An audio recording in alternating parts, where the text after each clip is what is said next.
I have found Outbeat News in Depth for you.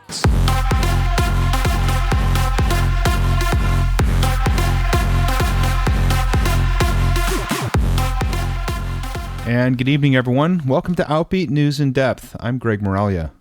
Well, there's no doubt that the 5 weeks since our last show have seen some of the greatest gains in LGBT equality in some time.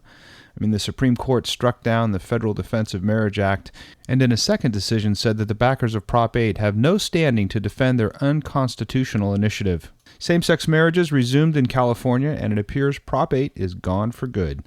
But there's still a great deal of work to do for the LGBT community to gain full equality in our country. And Equality California's Executive Director, John O'Connor, will be here tonight to talk about some of the many issues that they are working on for us. Family law attorney Kinna Crocker is back with the second of her four-part series on the legal aspects of LGBT relationships. And on tonight's Outbeat Youth segment, we'll introduce you to Ted Chalfen, a recent high school graduate from Colorado, who gave a powerful and moving speech at his graduation this last spring. It's all coming up next, right after your Outbeat Radio News for this Sunday, July 28th, 2013. I have found Outbeat Radio News, your source for LGBT news from the North Bay and beyond.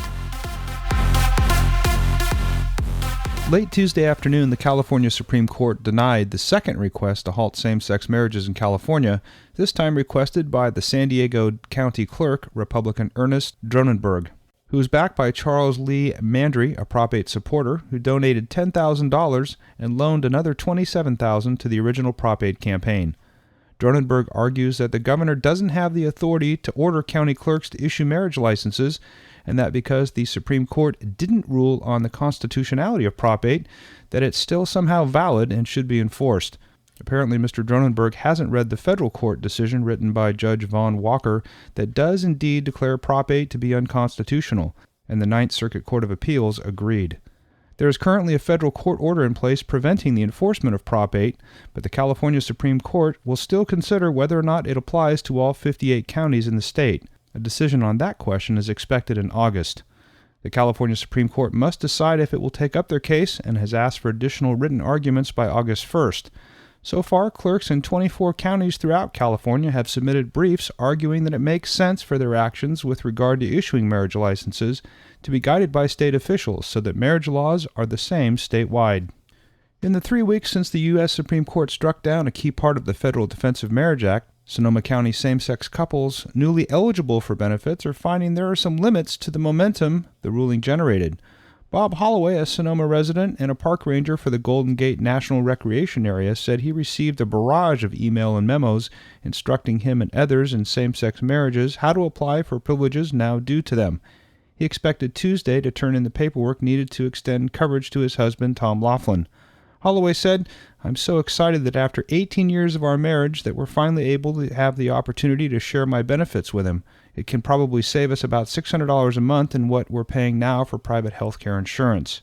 But two key federal agencies, the Veterans Administration and the Social Security Administration, are accepting claims but have yet to begin processing them, and it's unclear when the actual benefits might be doled out.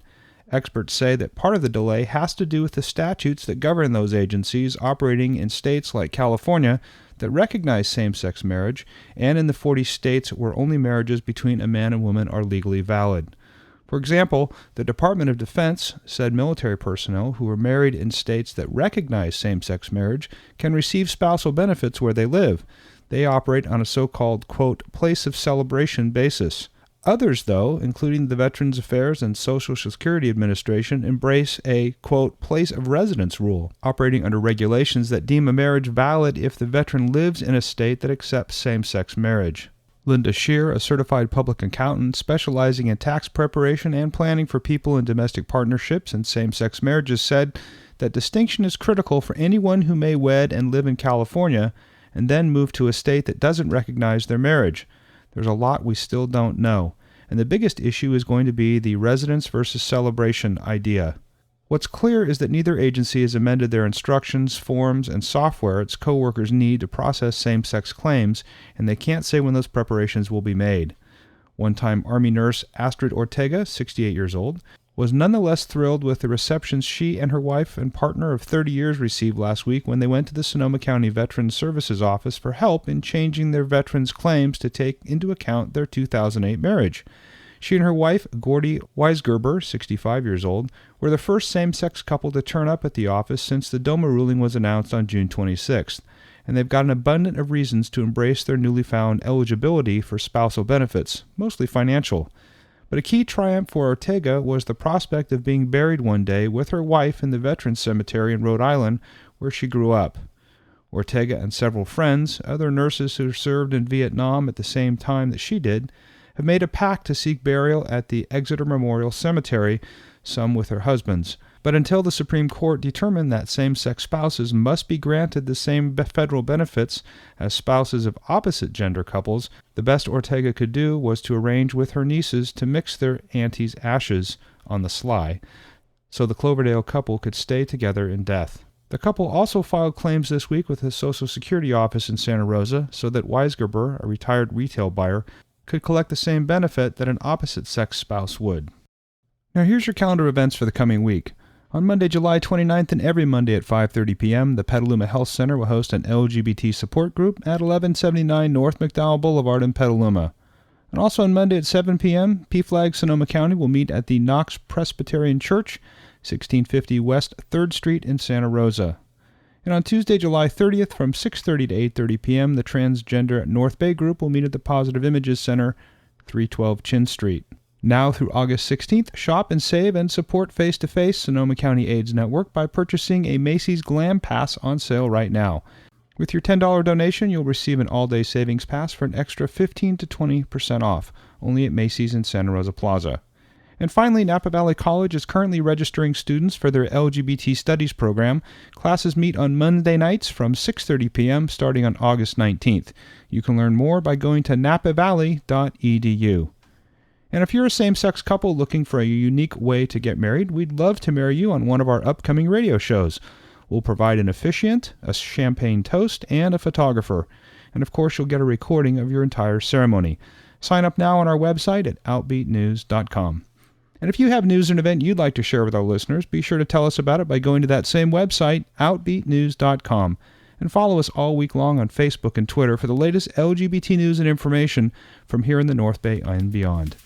For Gary Carnavelli, I'm Greg Moralia. Outbeat Radio News, your source for LGBT news from the North Bay and beyond. Well, the issue of marriage equality has become for many an icon for what LGBT equality means. And of course, we know there are many other civil rights issues facing our community of equal importance. And that's not to take away anything from the true victory we've won in marriage, but the point is there's still a lot of work to be done. And Equality California is a grassroots organization here in our state that's reviving itself and carrying forward a lot of our ongoing struggle for equality. Our first guest tonight is Equality California's Executive Director, John O'Connor. When he took the helm of Equality California some 18 months ago, the organization was really struggling. But under his leadership, it's returned to a vibrant organization that's very busy making a difference for all of us. John, welcome to Outbeat Radio. Thank you. Happy to be here.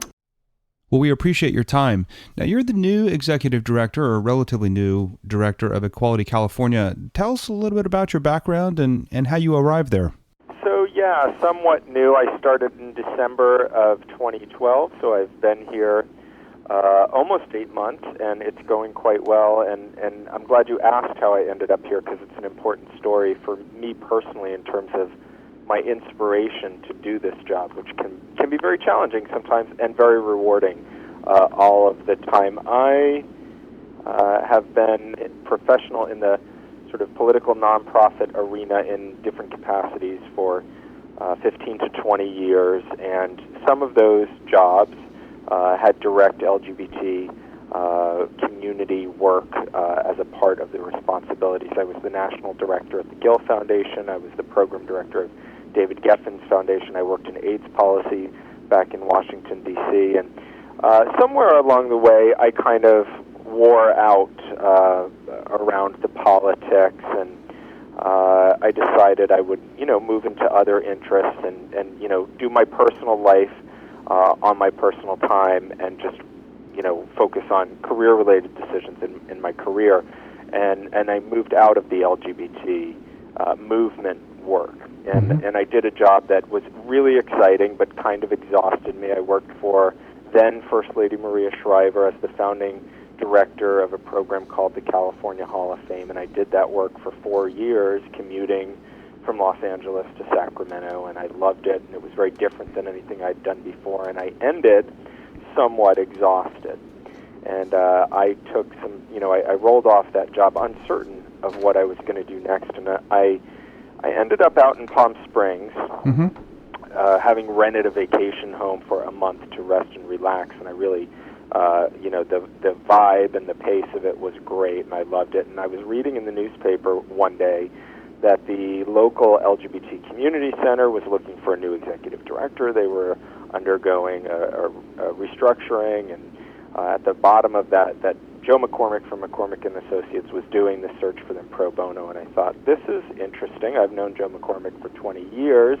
I had no idea he had any connection to Palm Springs. And then, as fate would have it, I ran into Joe McCormick, who I hadn't seen in years, that very same day in town. And we got to talking. One thing led to another, and I honestly never came home from my vacation. I stayed out there. I took the job. And I became the executive director of the LGBT Community Center of the Desert, and a fantastic aligning of all the right elements, a community that was very receptive to what we were doing, a board of directors that was deeply committed, a community that had a lot of strengths as well as a lot of needs, a vision for what the program could be, a community of donors who were passionate about funding work that could be effective to make a difference on the local level.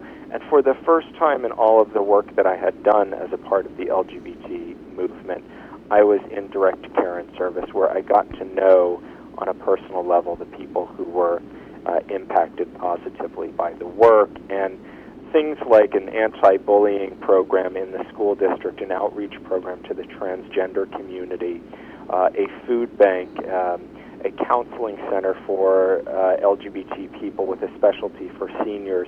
And the work was fantastic, and I realized in no uncertain terms that the work of the LGBT equality movement is saving people's lives, and at the very least, deeply enriching them. So I was inspired, and we were very successful restructuring that organization. And when the Equality California opportunity came to my attention, it was an opportunity to take that inspiration and do it on a bigger level, and also to take the experience of restructuring an organization which had a similar set of challenges that Equality California was facing, and address those again on a larger scale. So I stepped up.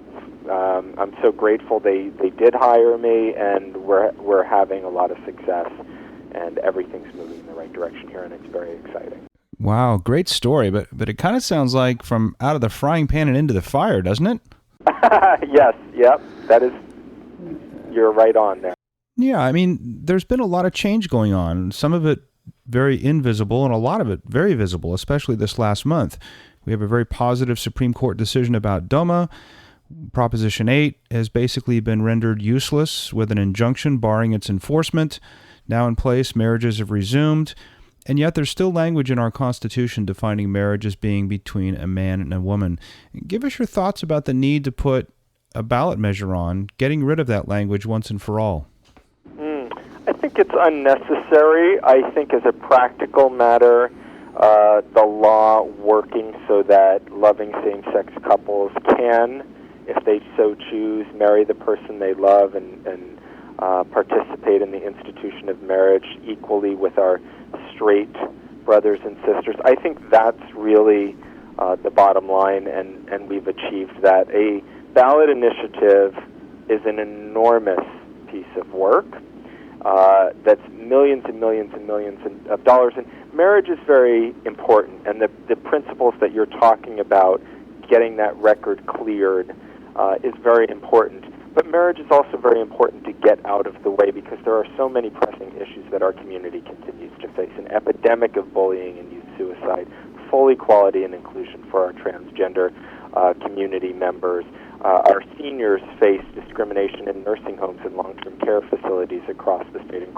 across the country, almost certainly. The entire arena of health in terms of cultural competency and access to health care, our community suffers from disproportionate care and service in those ways.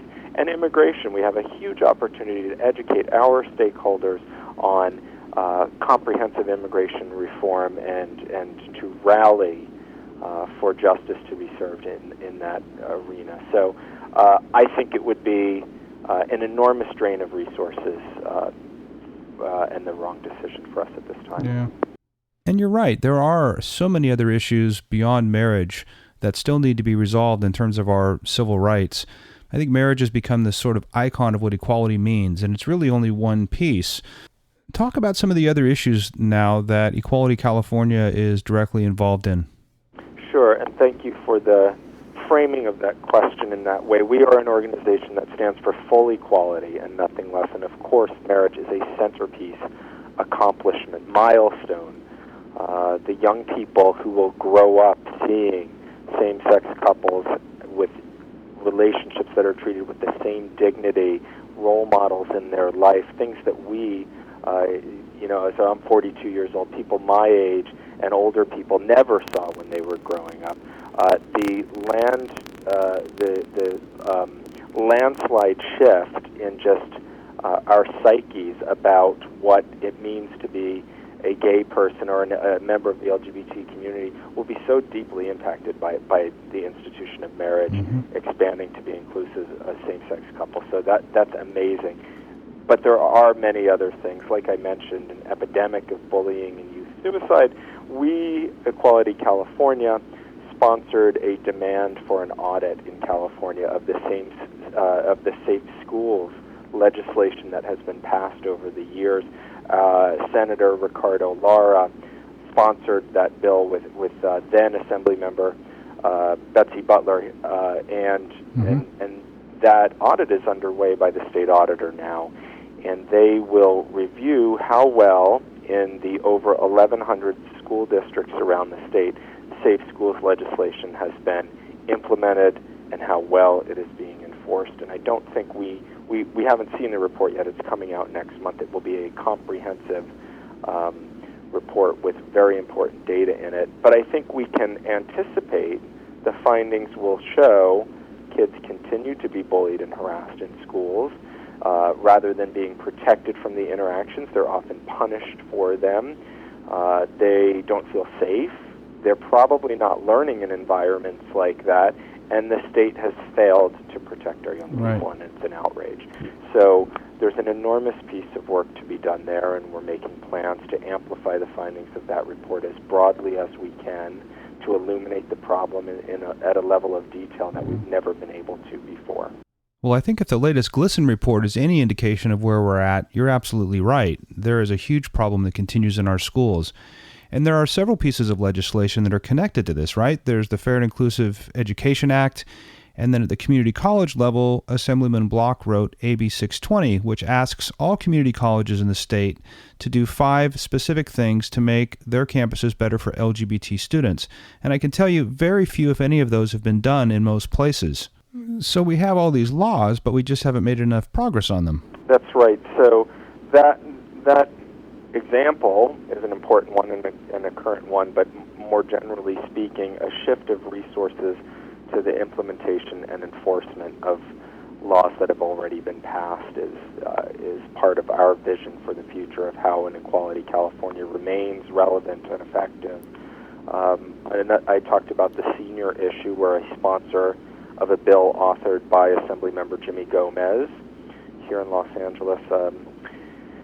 And that bill would require nursing home administrators to receive 5 hours, just 5 hours, of cultural competency training on LGBT people when getting their certifications. And, we know about this trend of seniors electing to go back into the closet as they enter these facilities. So this would be, an initial step in beginning to change that dynamic. And there's a lot more work to be done over the years. Data collection is a piece of work for the future for sure, and it's very wonkish and it's not very sexy and it's hard to get people excited about data collection. But if they're not counting us, we don't count, right? So That's right. all of the majority of the government-funded demographic surveys on forms and all of the many, many, many roles the government plays in our lives does not collect information on whether we're LGBT. So the counties disperse millions and millions and millions of dollars to address disparities in healthcare based on demographic information. They're not even asking the question, who's LGBT or T? Right. So how exactly are we getting our needs addressed by the system? Right. When they're not asking who we are and where we are. And the answer is we're not really. So that's an enormous piece of work for the future as well. Yeah, that's an important one for sure. Well, let's shift gears a little bit and talk about Equality California as an organization. It certainly has evolved under your leadership. Talk about what your vision is now for the future. So, yes, absolutely. I have an amazing staff and inspiring our staff, inspiring our board, getting everybody together on the same page with a shared vision so that we're all moving in the same direction together. That, in sort of general terms, is something big and important that's happened this year. And what that includes is continuing our legacy of powerful legislative advocacy, advancing bills in the legislature in Sacramento for the people of California. And we have a robust package of 6 bills moving forward this year.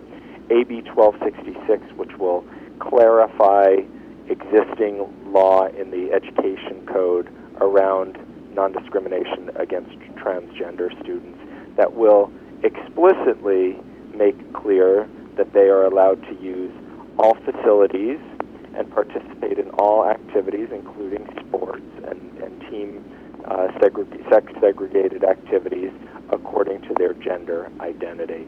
And that is a pioneering piece of legislation. It's made it through both houses of the legislature, and it's on its way to the governor's desk right now. So that's really important. Another bill we're advancing, SB 323, would eliminate special tax exemptions from youth nonprofit organizations that discriminate. And it's not that we were singling out the Boy Scouts, it's just that the Boy Scouts are the most visible on this issue, having a explicit policy of discrimination, which used to be against young people as well as adults, and is now just against adults. Right. But there are others as well, and it would ensure, both now as well as in the future, we're not trying to dictate anybody's membership policies, but if they do elect to discriminate, we're saying the state of California does not tolerate discrimination, and we certainly don't fund it with special tax exemptions. So, core competency, advancing powerful legislative advocacy with a robust package in Sacramento. The charitable field work that we do, and when I say charitable, I mean C3, nonprofit, non-political in nature.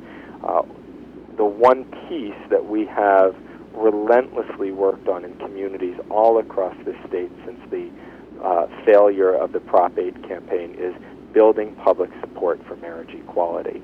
And I'm happy to say that that work is now complete, but our field operation is another core competency.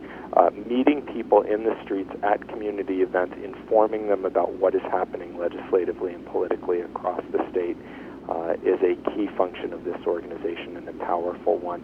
We are out informing people about pieces of legislation that are either in front of the legislature or sitting on the governor's desk, signing postcards, having them make phone calls to the legislator's office, urging that they sign our bills. And that's a good and important piece of work that will continue. And we're leveraging that field capacity for other work as well now, and I think there's a huge opportunity for us here.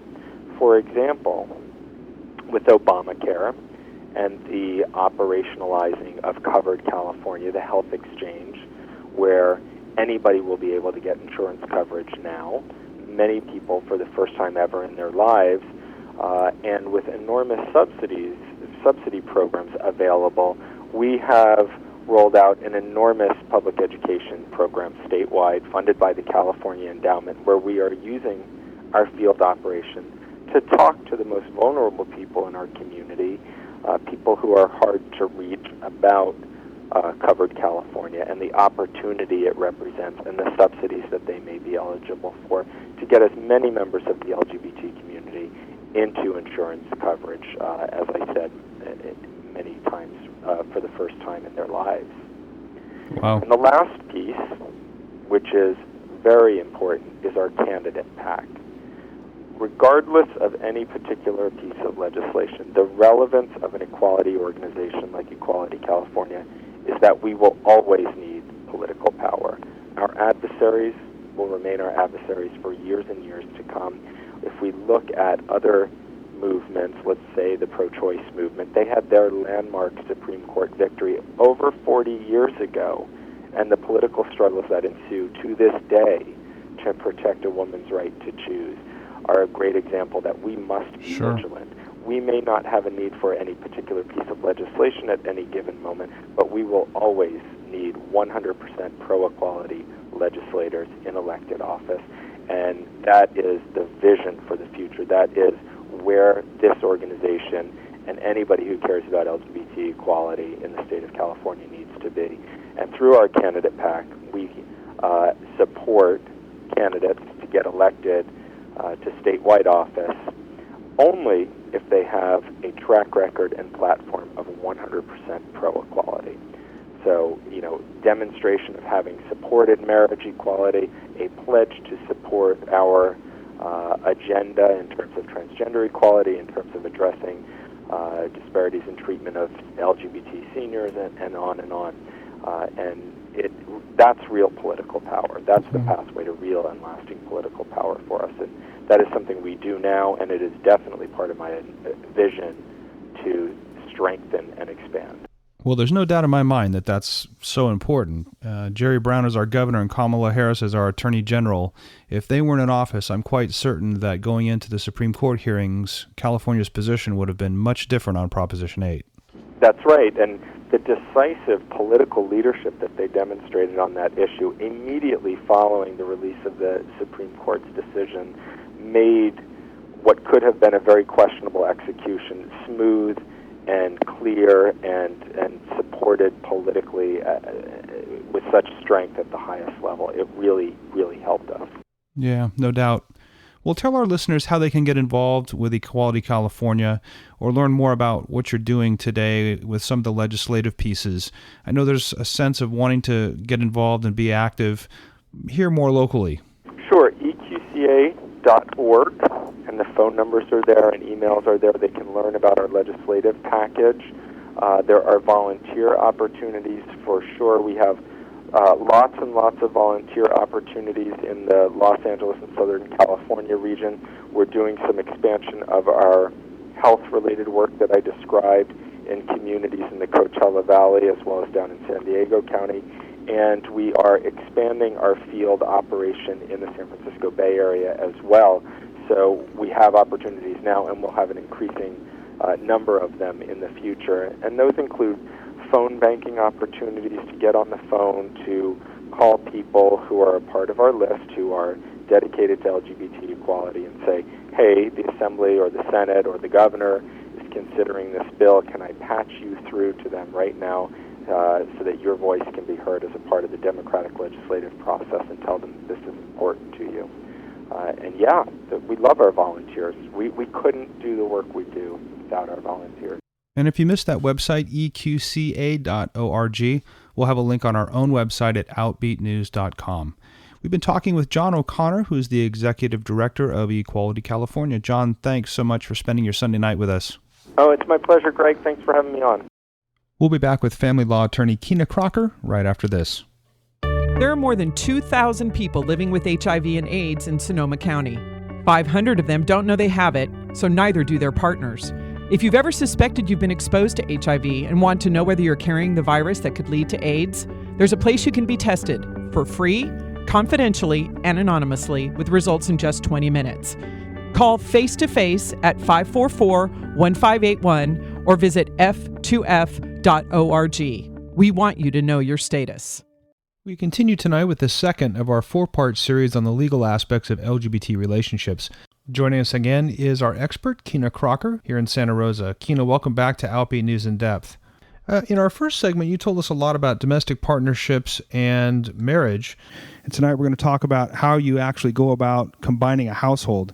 And I would imagine whether or not a couple is married or in a domestic partnership, the legal issues related to moving in with each other, could be a little bit complicated. Let's say that one person starts with an established household that they own, and then, the other partner moves in. How should the deed for that house be handled? If one person moves into a home owned by another person, there are things to consider when talking about essentially you're changing the deed. People can hold title to property in many different ways. I think first it's important to decide whether you want to include that new person on your deed at all. If you don't, it would be important to talk to your partner, about whether a prenuptial agreement should be drafted to protect your interest in the home. If you have already registered as domestic partners, if you've been married in California or married elsewhere, you may want to draft a postnuptial agreement, often called a marital agreement, that outlines what interests each person has in the property. If you do want to put the other person on the deed to the home, you would want to consider whether you will have equal interest in the home or some other type of arrangement. If you want equal interest, you may want to consider whether you want the home to automatically go to that other person in the event of your death. In that arrangement, people often hold title as community property with right of survivorship or as joint tenants, which allows for that automatic transfer to happen upon death. I want to get back to the deed for just a second. That's something clearly you should work with an attorney on, right? I mean, that's not something you could just go down to the title company and do, right? Yes, and unfortunately, I would recommend that you would see two different types of attorneys. One would be a family law attorney to talk about the consequence of the way that you title a deed in the event of divorce, and then talk to an estate planning attorney to discuss the ramifications of the way you title the deed in the event of death. Important considerations for sure. Talk a little bit about when a couple comes together and they rent property together, or they'll move into an apartment together. I would imagine a lot of young couples that want to move in together, to be together, would do that. What are some considerations in those cases? I think renting a house or an apartment is different in that the liabilities issue. The liabilities would extend most likely only to the person on the lease if the parties are not registered or married. If they are registered or married, they could both be liable despite both names not being on the lease for things such as rent or damage to the property, since when you are a domestic partner or married legally, most debts incurred are joint responsibilities. So what about a couple then, let's say, that wants to buy a house together, but they're not married and they're not in a domestic partnership? They simply want to live together. They haven't decided to make that long-term commitment within their relationship, but they want to invest in property together. What do you recommend? Well, when buying a house together as a couple, if you're not married or in a domestic partnership, you should consider some of the issues we've already discussed regarding what interests you each want in that particular property, whether they be equal interests or not. You should also consider having a written agreement that spells out what happens in the event we break up. How will we deal with this house, and who will be responsible for the loans, etc. A written agreement will really help avoid the he said about what each person is entitled to. And we've often heard about a Marvin action where if two parties are not in some sort of a legal union, there still could be a cause of action in a court of law regarding what the interest really should be and what each party is entitled to. Talk a little bit more about California's community property law and the impact that has on couples. Community property, essentially, the idea is that when you enter into a legal union, the idea is that it's an equal partnership. And because it's an equal partnership, that means that in the event of divorce, your assets, by and large, are equally owned. Of course, there are exceptions and separate property agreements and all of that type of thing, and the way that you title assets. But generally, the idea is that each person is entitled to half of the value of the assets that they have, and they're also each equally responsible for half of all of the debts that have been incurred. I've heard a lot of couples, though, talk about a living trust, in terms of protecting each other and really answering all the questions before whatever tragedy or life event occurs. Tell us about the pros and cons for a couple in having a living trust. A living trust is useful, I think, because it's unlike a will. A will goes into effect when you die. A living trust can protect you while you're alive. If, for example, you're unable to handle your own affairs, the living trust states who will act on your behalf. It also helps you avoid the probate process of distributing your property and paying your debts upon your death. You should talk to an estate planning attorney to determine whether you even need one. I think there are situations where if the estate is simple enough, it may not require a living trust. And within that living trust, do you also write a will? Is that folded into it? It can be, and I'm not an estate planning expert by any means, but just from my own experience, a living trust is very useful for the reasons I stated. A will can determine where your assets go upon your death, who inherits from you. An advanced healthcare directive is also a good idea as part of your estate planning package because it lays out what you want medically to happen if you're unable to care for yourself and make those particular decisions. In addition, a durable power of attorney is useful because in that document, you're basically stating who can handle these decisions if you're unable to do so yourself. And I would imagine that could be especially important for LGBT couples because you could find yourself in a situation where no matter how long you've been with your partner and how committed you are to your individual decisions about, let's say, resuscitation, technically, if you don't have that laid out ahead of time, then a parent could come in and override that, right? Yes, and it reminds me of the Terry Schiavo case a while ago. For me, it was important to make sure to put these types of documents together because, yes, in fact, the partner could be treated as a complete stranger in that process, and the partner has the most intimate knowledge of what that other person would have wanted to occur. But then a parent who has not been involved in that person's life for years and years could come in and make those decisions, and there would be nothing the other partner could do about it. So absent a marriage, a living trust for a long-term committed couple is really something that should be considered. I think so, yes. Even domestic partnership, what we are getting used to as LGBT couples is getting every layer of protection possible. And it's unfortunate because we have to pay so much in attorney's fees and costs to create these documents. But yes, I think it's a good idea to have your domestic partnership, have your marriage, have your estate planning documents, and that way you cover yourself in any event. Another question occurred to me that my partner and I have faced. Traveling out of state where the laws are so different, how important is it to carry a copy of all this with you? I carry a copy of our marriage certificate, a picture of it on my iPhone, just to prove that we have some sort of legal marriage status. Should you also keep a scanned copy of a will and some of the other important living trust documents with you? I think it's a good idea. Especially when you're traveling out of state in those states that don't recognize that not only not recognize your domestic partnership or your legal marriage, but they have laws that specifically say we don't recognize anything. We don't recognize your rights to your children. We don't recognize any of those types of things. So it is a good idea to carry these around, and this is what most LGBT couples are doing. I've heard actually that there are companies that will scan all your documents and you can have access to it with just one click. So whether you physically put all those papers in your glove box, I think it is a good idea. Kinna, thanks again so much for sharing your expertise with us. And we'll be back with the Outbeat Youth segment right after our music break. Here's the late Corey Monteith with Just the Way You Are. Oh, her eyes make the stars look like they're not shining. Her hair falls perfectly without her trying. She's so beautiful, and I tell her every day. Yeah, I know, when I compliment her, she won't believe me. And it's so sad to think that she don't see what I see. But every time she asks me, do I look okay? I say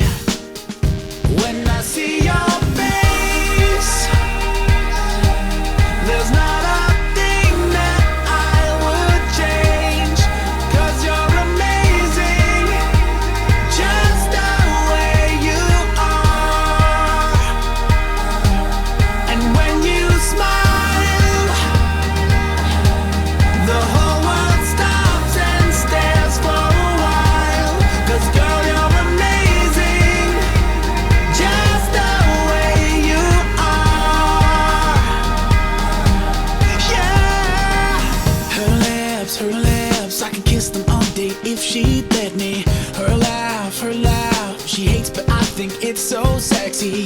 She's so beautiful, and I tell her every day. Oh, you know I'd never ask you to change. If perfect's what you're searching for, then just stay the same.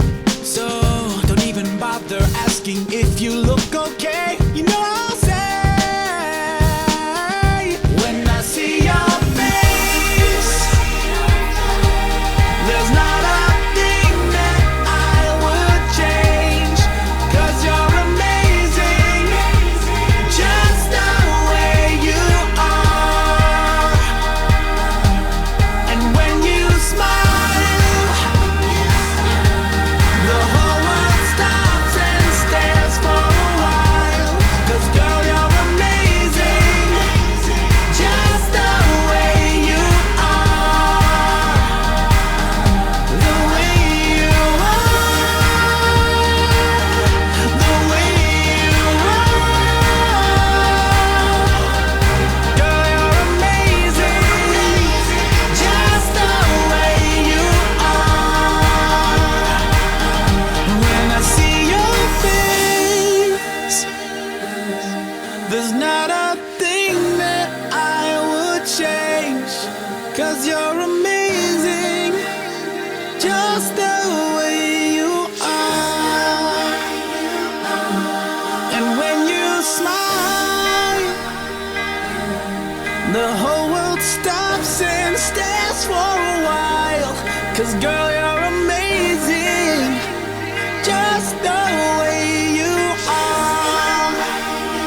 If you're just joining us, you're listening to Outbeat Now on KRCB FM Windsor, Santa Rosa. On this month's Outbeat Youth segment, we'd like you to meet Ted Chalfen, an amazing young man who recently graduated from high school. This last spring, he was selected by his principal to speak at that graduation ceremony. Here's a bit of what he had to say. I'm going to skip all the cliches I want to rattle off right now and get right to the point. I'm gay. Many, if not most, of the students here today know this, and most of them don't really care. That is exactly the reason why I decided I had to give this speech. Coming out before entering high school was not a decision that I undertook lightly. I had heard the horror stories about how this could be the worst 4 years of a young gay man's life. I was fully prepared to endure taunting, social ostracization, and even physical abuse. But I knew what I knew, and I couldn't hide it anymore. So I decided that upon entering Fairview, if anybody asked me, I would tell them the truth. Well, Ted, welcome to Outbeat Radio. Hi. It's great to have you here. Now, you're in Boulder, Colorado. Tell us about Fairview High School and where it's located and how many students go there. Fairview's a public school. It's one of the most beautiful locations in Boulder. It's on the top of a hill, gives you a great view of the mountains. I guess that's why they call it Fairview. It's got about 2,100 students this year. Next year it'll probably have about 2,200 because as soon as our graduating class was in, they started increasing the number of people they enroll there. Sounds amazing. Now, did you grow up in Boulder? I moved out here right before I started kindergarten. I was born in Los Angeles. But yeah, I've attended all my public school here, and I'm also going to be going to the University of Colorado at Boulder, so all of my education will be done here in Boulder. Fantastic. Now, you just graduated in May, and you were able to deliver an incredible speech. I think at last count it had way over 41,000 views on YouTube. How did you get selected to do the graduation speech? Fairview has a situation where there's no valedictorian because there's a pretty big group of people who are near the top in GPA. So instead what they do is they have the school officers like class president and stuff like that, but they also have an open audition process where 2 speakers from the general student body will be selected to speak. And because a lot of people don't like public speaking, and because I do, I thought I would have a decent chance at it. So I auditioned. There were about 8 people who auditioned. They cut that in half, called 4 of us back, and then they cut it in half again. And I wound up getting the spot with one other guy. Good for you. And the start of your speech was so direct and so powerful. I mean, what inspired you to choose those words? Well, honestly, I knew that everybody else was going to be talking a lot about how we've made it and how it's the future is here and all those kind of, I don't want to say cliches, but those sayings that you expect to hear in a high school graduation speech. And mine, I was under a time limit that I already went way over. It's supposed to be a 3-minute speech, so I had to actually cut a lot of what I wanted to say. But I didn't want to waste any time. I wanted to make sure that I spent the most time possible talking about what the body of the speech was about. So I didn't feel like, an opening joke would have really helped my cause at all. I felt like it didn't really pay to be anything but direct. And did you have to get the content approved by anybody ahead of time? Yeah, I had to. Well, I mean, there was the audition process, so that was one thing. I also had to send a copy of the speech to our principal before that, and that was actually one of the coolest things that happened, because he said not only was it his favorite speech of the year, but that it was the favorite speech that he'd read in all of his 9 years that he's been principal here, so that was amazing to hear. And then he also told me that he showed the speech to a gay friend of his who was unable to come out in high school, and that his friend was really impacted by the speech. So that, to me, was a huge vote of confidence. It made me really nervous before I went up there. But, yeah, so I did have to get it approved, but that actually wound up being one of the more interesting aspects of the whole thing. It made me feel like maybe this could actually have a reach beyond just me and my peers. That's amazing. And I'm sure you've, heard news stories about some other young people around your age in the country who are struggling with their schools. There have been several articles about transgender kids who their school refused to acknowledge their gender identity. In fact, refused to even use their name properly. And you've come from a school who embraced, you expressing who you are and talking about that at graduation speech. Did you find that odd? Again, it was a little surprising given what I knew the rap on high school to be. But I don't know. I felt like I came out of a really good group of kids, core group of friends who I was never particularly worried about. And then, obviously, there's going to be, in any large population, there's going to be people who are against it. But a majority of those people just kept their mouths shut, which was good for them, and also I think indicative of the larger climate. And the thing that amazed me is obviously there's a lot of places where my story would not have been possible still in this day and age. But to me, it's not like it has to be happening everywhere right now. The fact that it can happen anywhere to anybody means that we're making real progress, because I don't think that it would have been possible to happen anywhere 10, 20 years ago. I agree, and I think there are many places in this country that would not be possible today. Yeah. And it really says a lot about your principal and about the leadership at the school and the student body as a whole, being so accepting and supportive. I mean, you got a huge round of applause with your speech, and it's clear that you were very, very accepted. Yeah, it was really, I wasn't particularly nervous. I knew that maybe there would be, obviously, a percentage who weren't going to agree with what I was saying or feel the message I was trying to give, but I knew that the majority of people who were going to be with me would be large enough that if anybody had a problem with it, that they weren't going to feel like they needed to vocally express that. So I really wasn't worried about getting booed or shouted down or anything like that. To me, I never really crossed my mind. I mean, it crossed my mind, but it wasn't a real concern of mine, because I know that the climate here is pretty amazing, and that the majority would definitely overwhelm any negative minority that would try to make itself known. Sure. Well, let's go back to when you first came out. Our listeners always enjoy hearing those stories, and I think they can be particularly inspirational. If I recall, it was your freshman year? It was summer before my freshman year. Okay, yeah. Summer before your freshman year. Tell us about that experience and how you came out. Well, I told my parents first, and that was actually before the end of 8th grade. And then I started to tell a small group of my closest friends at the beginning of that summer. And then, with 14-year-olds being who they are, I knew that the information would probably spread throughout the group of people who knew me. And then once I entered high school, obviously there were a lot of new people. So I just figured, I'm not going to go around, wearing a T-shirt or a sign, and I'm not going to shout it out to everybody. But if anybody asks me or if it comes up in conversation, I just said that I'm not going to lie about it. And to me, the whole thing was obviously it wasn't easy, but I didn't have any particularly negative experience where I told somebody and they just told me, "Hey man, that's not right," or "I don't think we should be friends anymore." Again, I've been incredibly lucky, and I recognize that. But most of my friends, and again, most of the people who I didn't even know particularly well, were just very, very cool with it, and that's something that I'm really, really thankful for. And I think it's also unusual you chose to tell your parents first. Most young people that I've talked to tell a close friend first, and then once they get sort of a network supported, then they go to their parents. I think that says a lot about your relationship with your parents. How did they react? My parents reacted very well. There's a gay person not that far back in our family who, on my mom's side, who she knows very well. So that was probably a help for her. She's also, the reason why I wound up telling her first is not really because I wanted to tell her, but because she's a psychologist and she kind of got it out of me. Not like grilling me or pressuring me, but it was just kind of, they have methods to get you to, say what's on your mind. So I wouldn't say it happened by accident, but it just kind of, we were talking one day and the conversation just kind of led there and it just kind of happened. So then my dad was second and he was equally fine with it. He's a very open-minded, accepting person. So again, just incredibly lucky there. So it sounds like your mom maybe had some clues or some thoughts about it beforehand. I mean, she always had accepted that it would be a possibility because she was never really under the impression that it was something that can be learned. She was always convinced that it was something that was something you were born with. So she knew that there would always be a chance that any child she would have.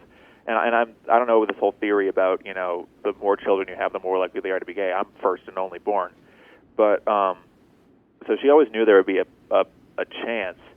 So she was basically fine with it. It's not like I ever really gave off any red flags. It was just, other than conversations we'd had where I said, where I may have revealed that I wasn't necessarily feeling the way about girls that I felt I should be. But I never really acted in any manner that would really give it away to her. But I guess by the time that we finally wound up having the conversation where I told her, it had become clear through, I guess, maybe things that I'd said in conversation to her, at least, by her, magical, psychological, deductive powers that maybe there was something going on there. Well, but there wasn't any huge behavioral clues. Sure. Well, good for them for being supportive. I applaud that because it's obviously made a huge difference for you and who you've become. Oh, absolutely. There's no way that I would have been able to give that speech if I didn't have supportive parents.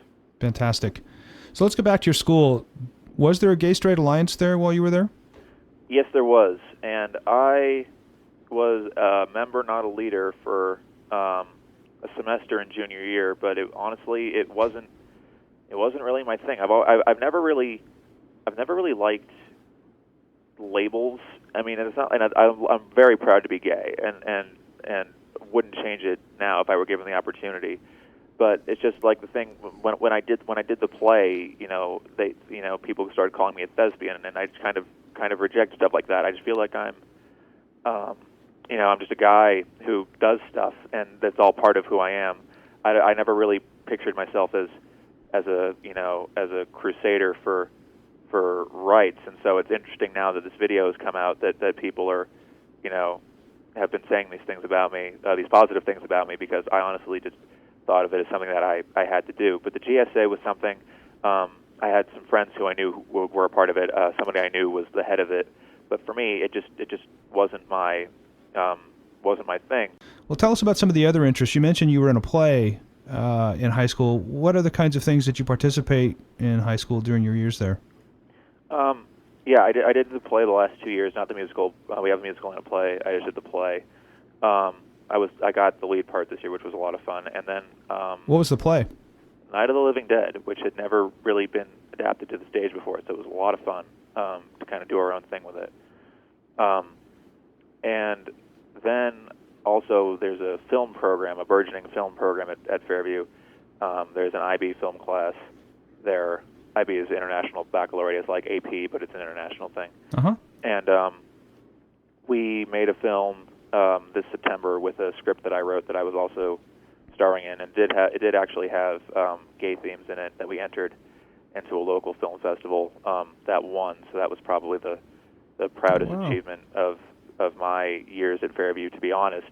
This whole recent thing kind of came out of the blue, but the play and film were the two things that kind of dominated the past year for me. So what was the film? Is what I'm going to be going into at CU. Okay. So what's the film called? The film is called Appearances, and it's on the same YouTube channel that the speech is on. Okay. And it was just a lot of fun. It was made in 24 hours because that was the rules of the competition that we were entered in, and it just came out really well. And it was an idea that I'd had for a while, kind of dealing with stereotypes of it was an effeminate straight man and a very masculine gay guy trying to figure out how to overcome what people thought about them and find love. So it's funny. It's kind of like a John Hughes style, like it's funny, but it also has a message. And it was just a lot of fun to do. So that was probably the most important thing that I did other than the play this past year. Well, we'll have a link to that on our website at outbeatnews.com, and you can check out that play. I'll definitely have to look at it myself. So for our listeners who are out there in high school and who are thinking about coming out, give us your best advice. My best advice would be, and this is hard because I really, you really want people to come out. But my advice would be don't tell anybody unless you're ready to tell a lot of people, because I told a friend when I wasn't fully sure that I was 100% gay, but I was like, hey man, I'm having these, feelings for guys and not for girls, and I don't know what it means. And he went off and told like 3 or 4 of my closer friends, and that was something I wasn't prepared for, and it was hard to deal with. So my advice, because if you're in high school, people talk. Right. So my advice would be don't start telling people unless you're really ready for more than just the people you're telling to know. That would be the only piece of advice that I really learned that I didn't know before, that nobody told me. Well, thanks for the great advice, Ted. And congratulations to you. You're really quite an impressive young man. And we'll look forward to hearing more about your film career as you get through college and having you back on the air with us on Outbeat Radio. Thank you very much. I appreciate it. Thanks for having me. And that brings us to the end of our show for this month. My thanks to our guest tonight, John O'Connor from Equality, California, family law attorney Kinna Crocker, and of course, Ted Chalfen. Join me next month on Outbeat News In Depth as we take a look at a new collaborative group of local businesses specializing in same-sex marriage planning. And tune in next week to Outbeat Radio's Living Proof with Sheridan Gold and Dr. Diana Grayer. That's at 8 p.m. and only here on KRCB Radio. In the meantime, have a great week, and thanks for spending your Sunday night with us. Outbeat News In Depth is hosted and produced by Greg Moralia exclusively for KRCB Radio. You can listen to our shows on demand on iTunes and on our website at outbeatnews.com. And be sure to follow us all week long on our Facebook page and Twitter feed for the latest LGBT news from here in the North Bay and beyond.